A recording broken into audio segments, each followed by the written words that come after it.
Hey everybody, I got another video for you guys. This time it's going to be about an accessory that I recently got. I normally didn't do accessory reviews mainly because I just didn't really buy into the whole idea of needing to have an accessory. But I know a lot of you guys, you probably already have some air guns. You maybe bought some off Airgun Source, they all have Picatinny rails, and maybe you find that the guns look a little bit too plain and you want something, you know, aesthetically pleasing.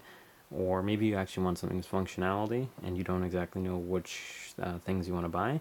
So I just decided, you know, because of the million views and whatnot, that I'll buy some accessories and tell you what I think about them.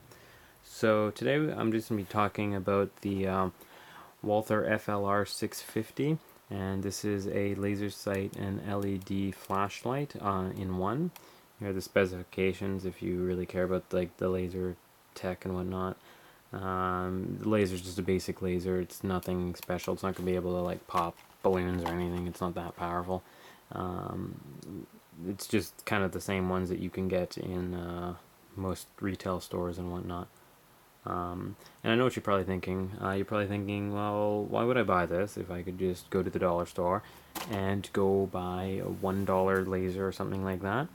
And you know, just duct tape it or something like that, or even just duct tape a flashlight to it. Now you could do the flashlight's perfectly fine, but the laser, there's a specific reason why you can't do that, and that would be adjustments. You might, you know, have the look of it, but you're not going to actually get the functionality of it. On here it's just a manual, nothing particularly too special, again, just the specifications and whatnot. Nothing you could figure out on your own. I will say something about the weight of this while I remember. It's only, according to the manual at least, it's only 150 grams. Very, very light, so you can attach this to most of your guns and you're not going to be weighed down. And yeah, it's a fairly tiny accessory. Well, it's a bit bulky compared to some of the other things if you just had a laser, but we'll just talk about that later and I'll show you shortly. In the gun, or in the accessory I should say, in the human-proof casing there, you do get this tool. This is for the adjustments and whatnot. It's no thicker than a dime, so you don't want to lose this. It's very, very small, and I don't really know if you could really find a specific replacement for it, unless you went to a store and you found like a little tiny toolkit or something like that. But this is a very, very, it might look flimsy, but it's actually very strong. I mean, you can put a lot of strength into it, and it's not really going to bend. Actually, it doesn't bend at all. But under regular use, I wouldn't be too worried about this at all. I was worried when I first saw it, but this is a very sturdy tool, so you don't want to lose that. Remember, keep this in a safe place, because there's only one of these, and you're going to need this for the adjustments, unless you don't care about the functionality of this gun. Looking on the back here, just to open this up, all I have to do is push the button on the top. Back casing comes off. It's not attached in any which way. There's a little housing case for the batteries. These are the 3 batteries that came in the Walther case. They give you 3 free AAA batteries. They're actually fairly decent. I mean, free batteries, so they're going to die out probably quickly, maybe. But these have lasted fairly long. But anyways, they go with this housing case, and that housing case in turn goes back in there. And it's a little bit loose there, but you don't have to worry about that. It's not like manufacturer defect or anything like that. It's supposed to be like that. Once you put this back casing on, everything fits perfectly fine, and it's not going to go anywhere. The button right here, as you can see, I accidentally clicked that. That's one of the main issues I think I have with this, is just the fact that this button is completely sensitive and can be in some kind of bad areas at times, and this, I can guarantee you're going to click this by accident, and you're going to be like, what the hell happened to my batteries? And then you're going to realize, oh, this was on. It does not take like almost any pressure to put this on. I mean, it just takes a little tiny click right there. The first click, assuming that this is off, so the first button press, or click I'm going to call it, is for just the laser itself. The second time you do it is just for the LED. LED is very, very bright. Considering it's just 6 LEDs, it's not terribly blinding or anything like that, not from a distance at least. But you will be able to see this for sure. And once you click this for a third time, it actually activates both the laser and the LED.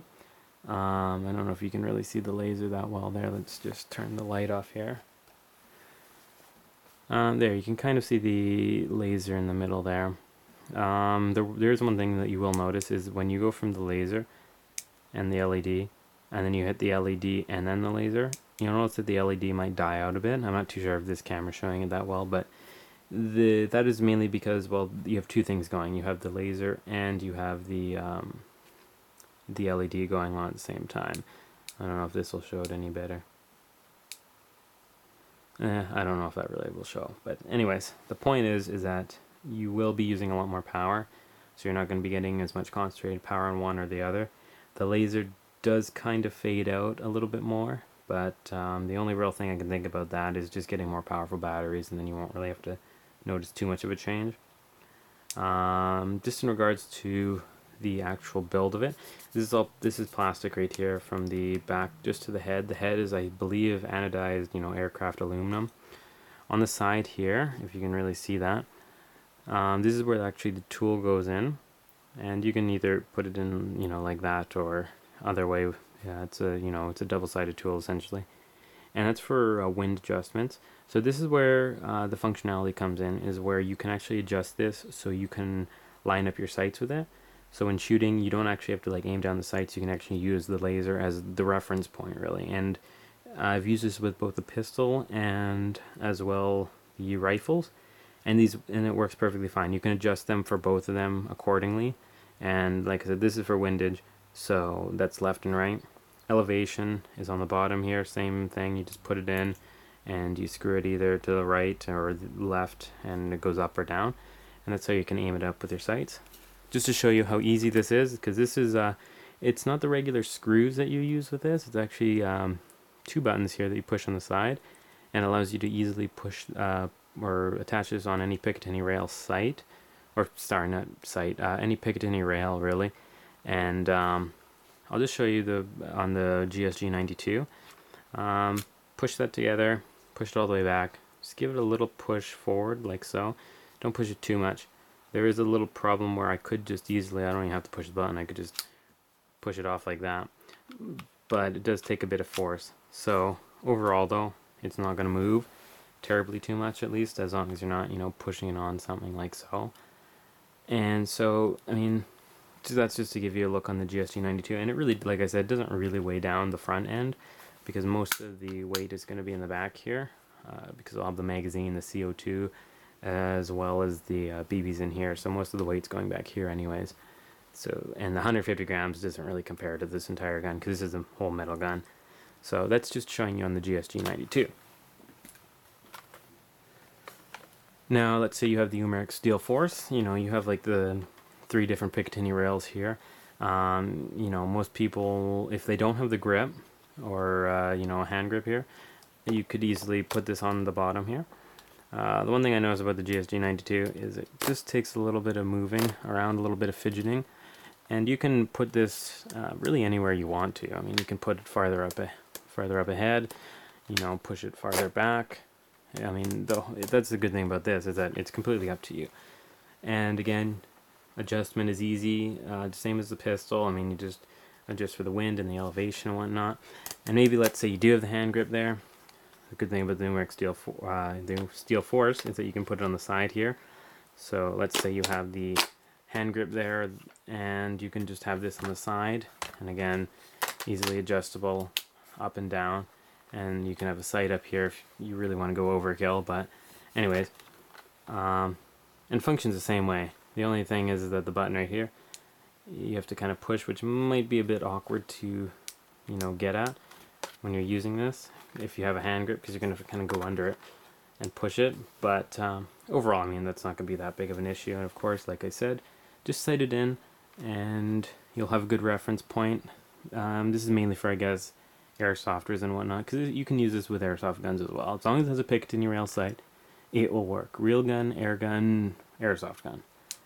And just to show you right there. And then yeah, it's a neat accessory. For the price, I would actually say it is worth it. If you want to put it, I would recommend it for mainly a rifle.